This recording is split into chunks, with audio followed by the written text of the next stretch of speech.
Hi there, it's Laurence from Phantom Film School. I've taught thousands of students around the world to shoot great footage with their drones. The problem is a lot of people find the video editing part to be complex and challenging, and so they shoot all this great footage but they just don't know how to get the best out of it.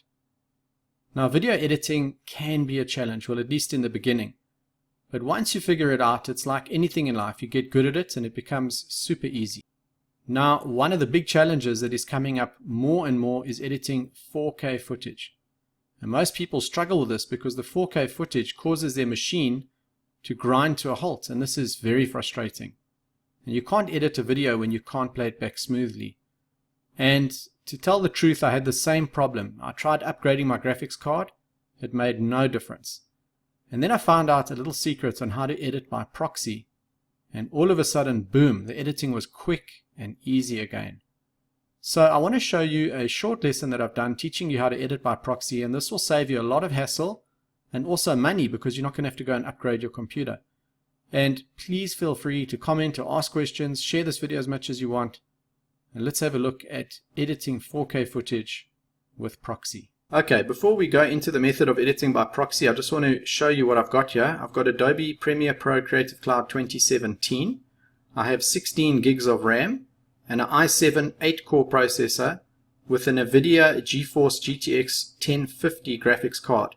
So that is probably mid to upper level, and even then I'm struggling. So here I've got the 4K footage that hasn't been modified by proxy, and if I try scrub forward or backward, you'll see it just gets stuck and sort of jumps around and it's not smooth. If I go to the footage on the left, which has been edited with proxy, you'll see I'm able to scrub forward and backward, and this is after I've applied a whole bunch of edits and color corrections. So it's definitely preferable if you have 4K footage to sort it out with proxy and not throw money and hardware at the problem.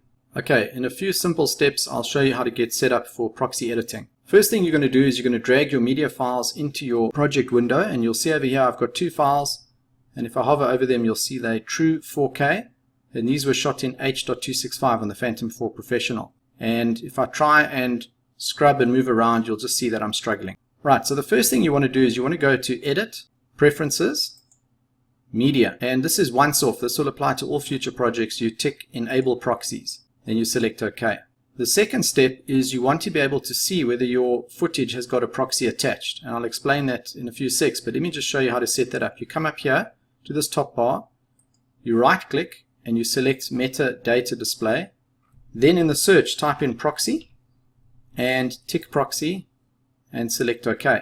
The next step is go down to the slider, go all the way to the end, locate the proxy column, select it and drag it all the way back to the front so that you'll have your proxy information easy to find. The third step is you want to come over here and you want to click on the plus button for your button editor, and you take this item here that says toggle proxies and you drag it in, and then you select OK. Great, now you're ready to go. So let's select both the files and right click, come down to proxy and choose create proxies. Now you're going to have a couple of choices. The main difference in choice is between H.264 and QuickTime. If you take QuickTime, you'll end up with a much bigger file, which is your proxy file, but it might make it smoother. So if you're still struggling after you've tried H.264, then rather select QuickTime, but QuickTime will use a lot more space on your computer. So I'm going to go with H.264, and then you can choose a preset. I'm going to go for the first one. So basically we're going to be having a proxy file, which is 1024 by 540, and we're going to be using that in our edits. And then when we export, it'll apply all the changes or edits to that file to your 4K footage. Next is the destination. I think it's very handy to go with the default, which is it's going to create a proxy folder in the same folder as your original media, and it'll put all the proxy files there so it's easy to find. And once you've done that, you select OK. The next thing you'll notice is that your Adobe Media Encoder will open and it'll start encoding or creating the proxy. This is a good time to go and grab a cup of coffee or do some emails or get busy with something else, as this can take a few minutes. While we're waiting for the encoding to finish, I'm just going to show you from a previous project the difference between the QuickTime versus H.264.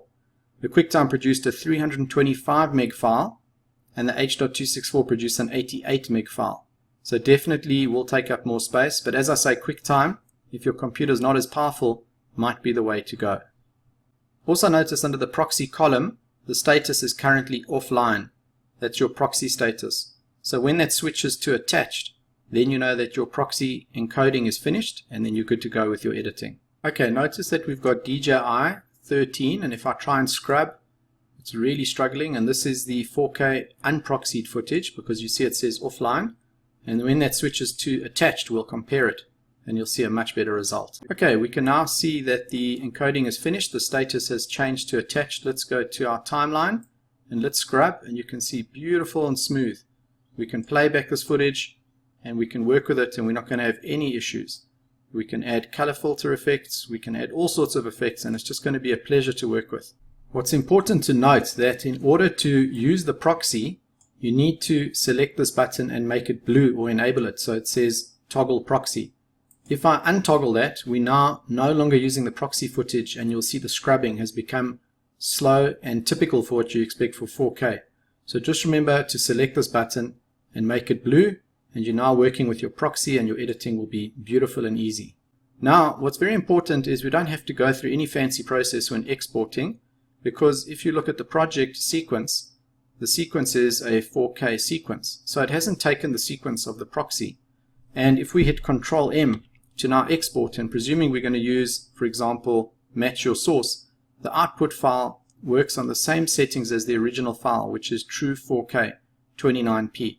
So you can just go straight into your export, and we deal with this later in the course, and you can manage it. So there's nothing else to do. And lastly, if you want to get hold of your proxy files, you just look at the proxy folder, which is sitting in the same folder as the original media, so it's easy to locate. So we've now reached the end of this lesson 1, the truth about editing 4K footage. And I'd like you to please scroll down. There's a comment section. And the big question is, have you ever tried to edit 4K? And I'd really love to see your comments. So please fill it in and let me know what your experience of editing 4K has been. Well, that's it. Thanks for watching video 1, and please keep checking your email for video 2, which will be coming shortly. Thanks again for watching, and see you soon.